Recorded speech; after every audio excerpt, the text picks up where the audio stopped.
a lot of governors who are not doing anything, they are on the other side of the aisle. And that is why, Honorable Speaker, it is encouraging. They are in government. They are in this Tumbo government, the Honorable Speaker. And that is why, when we take over government under President Edwin Sifuna, we are going to ensure that services to Mwananchi are rendered in time and quality services, Honorable Speaker. And if you look at our side, the governors we have, we are proud of Governor Orengo.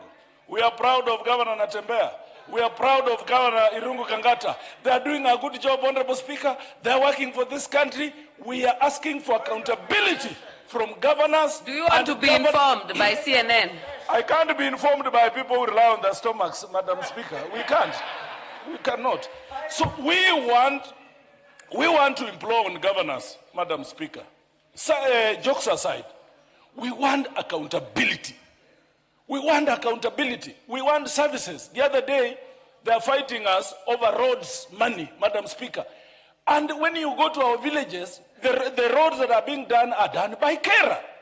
Now, you ask yourself, where the money we give governors, where do they take this money, Madam Speaker? So I want to support... Mudhoni, what is out of order?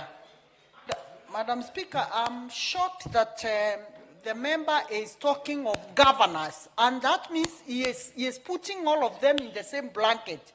Let him be specific and talk about a governor who is misappropriating, who is not doing the right thing. Honorable Dorothy, including... Honorable Dorothy, that is a point of debate, because I heard the member very well. He has singled out some, but made a general comment on governors, on their allocation to county government, which is very in order. But you have taken too much time. It's not second reading.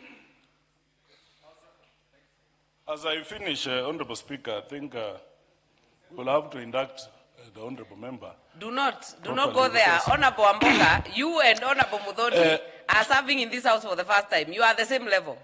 Please do not cast aspersions. Clearly, I'm a first timer, but you know I'm a ranking member, so that's okay. Unless the meaning of Madam ranking Speaker, has changed. Honorable Wamboka, you can make your point without casting aspersions. Honorable Speaker, she's a very good friend of mine. That is actually on a light note.